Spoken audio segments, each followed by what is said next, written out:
Bienvenidos al podcast de economía e inversiones de Upside Capital.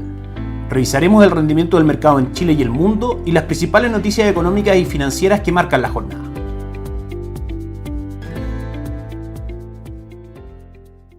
Muy buenos días, viernes 3 de septiembre de este año 2021. Les doy la bienvenida a otra edición más de Mercados en Upside Capital. Soy Ramiro Galeano, fundador de Upside Capital. Damos inicio al podcast del día de hoy rápidamente comentando el mercado local. El IPSA el día de ayer anota tercera sesión a la baja. Tras esta nueva caída, el selectivo acumula una pérdida de un 1.52%. Un tenso contexto político y económico continúa presionando sobre el IPSA, que anotó su tercera sesión a la baja, quedando quinto entre los que más retrocedieron a nivel global. Esto dado que pese a las mayores y más optimistas proyecciones para el crecimiento nacional, la expectativa inflacionaria y los temores de un nuevo retiro de los fondos de pensiones continúan mermando el desempeño del mercado local. En detalle, el selectivo anotó una baja del 0.29% el día de ayer jueves, alcanzando los 4.437 puntos, tras moderar desde su mínimo intradiario. Los mayores retrocesos fueron las acciones de CMPC y en el Américas, que cayeron un 3.97% y un 3.30%. Inversiones en la construcción, ILC cayó también un 3.04%, mientras que Banco Santander cayó fuerte ayer un 2.64%. Por el contrario, el alza de 3.64% de Sokimich logró compensar parte de la caída dada su alta ponderación. Más abajo quedó Cencosud Chopi con un 2.98% y Vapores con un 2.13%. El mercado, el día de hoy, el mercado local, IPSA sube un 0.14%, destacando entre las acciones más transadas a Sokimich A con un 0.47% de ganancias. Sokimich B, por otra parte, cae un 0.53%. Y Vapores también destaca entre las más transadas con una caída del 1.02%. Cencosud a esta hora también llama la atención a la pantalla, subiendo un 3%.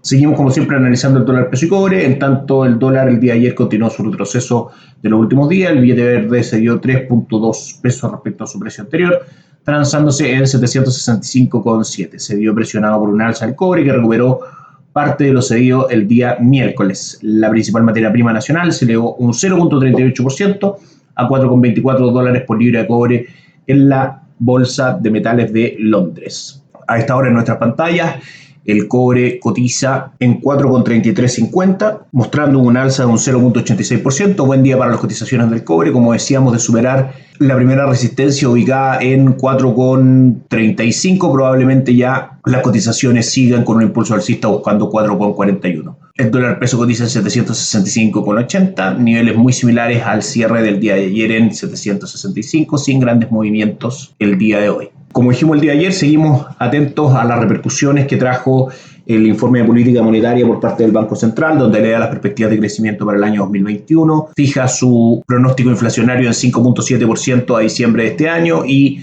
rebaja las expectativas de crecimiento del año 2022 y 2023. Esto, por supuesto, que golpea a la renta fija.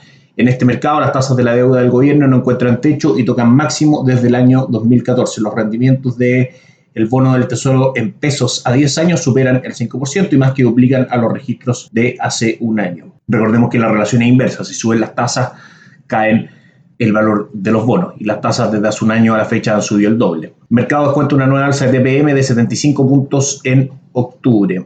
Más que obligan a las tasas de hace un año, los rendimientos de los bonos de gobierno a 10 años que actúan como referencia de los costos de endeudamiento de los distintos agentes del país volvieron a saltar este día jueves, un día después de que el nuevo escenario de inflación y tasas del Banco Central arrastrará con fuerza a todos los instrumentos de deuda nacional, los que caen cuando suben las tasas. En esta ocasión, como decíamos, el bono del Tesoro a 10 años se elevó 12 puntos base hasta los 5.10%. Se trata de su mayor nivel desde el 13 de enero del 2014. El año pasado, a esta misma fecha, estos papeles marcaban un rendimiento del 2.48 versus el 5.10%. Realmente un mal panorama para la renta fija. Distintas referencias del costo del dinero local también se elevaron el día jueves. En el fondo subieron las tasas de otro tipo de bonos, por ejemplo el BTP de 2 años, el bono de la tesorería en pesos a 2 años aumentó 8 puntos base a 3.65 y las de sus pares de 20 y 30 años, los bonos de la tesorería en pesos a 20 y 30 años subieron también a 5.45 y 5.7%, aumentando 8 puntos base.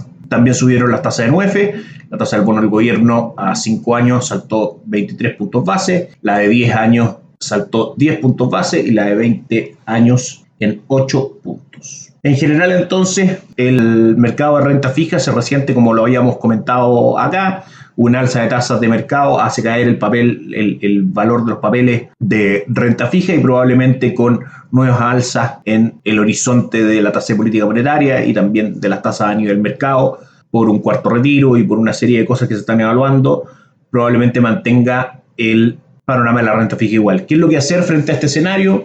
Obviamente ponerse en contacto con nosotros en upsidecap.cl, pueden dejarnos sus datos y podemos conversar respecto a, uno, poder elegir de manera objetiva, sin sesgo, los mejores fondos de renta fija local para que este golpe a todo el mercado no sea tan fuerte en vuestros portafolios de inversión, y por supuesto también podemos diversificar en renta fija internacional, que si bien hay una probable alza de tasas en el mundo pronto, retirando ya los planes de estímulo de los distintos bancos centrales y de los gobiernos, siguen presentando un panorama muchísimo más atractivo que el de la renta fija local. Les recordamos también que somos intermediarios y distribuidores de productos de inversión de distintos administradores de fondos como la Reinvial, Itaú, Principal, entre otros, para todo lo que es fondos mutuos, fondos de inversión, APB, carteras de acciones, corredores de bolsa, etcétera. Llámenos y de todas maneras vamos a poder darle una mano en todo eso. En cuanto a mercados extranjeros, aunque septiembre históricamente ha sido uno de los meses más débiles para Wall Street, las expectativas de recuperación pandémica y el continuo compromiso de los reguladores con las bajas tasas de interés animan a los inversionistas a desafiar esta tendencia. Pese a comenzar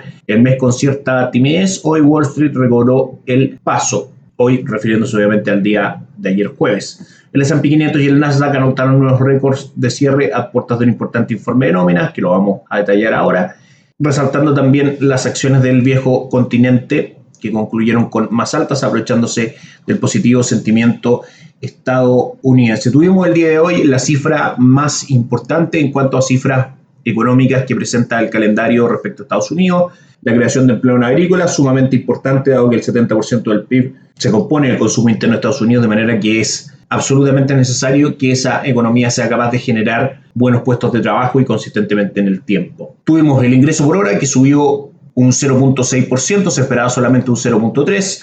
El dato realmente decepcionante es la creación de nuevos puestos de empleo no agrícolas. Se esperaban 720.000 puestos durante el mes de agosto, se crean solamente 235.000 y la tasa de desempleo se mantiene pareja en un 5.2%. ¿Cómo interpreta el mercado esta cifra? Lo vamos a ver a continuación, pero probablemente genere un poco de tranquilidad, dado que al tener estas cifras un poco más bajas del mercado laboral, siguen los incentivos por parte de la Reserva Federal para mantener los estímulos y con eso mantener el valor del dinero barato y finalmente crear un buen ambiente, uno, para la recuperación económica y dos, para el rendimiento de los mercados de capitales. El día de ayer entonces el S&P subió un 0.3%, alcanzando su récord número 54 durante lo que va en el año 2021.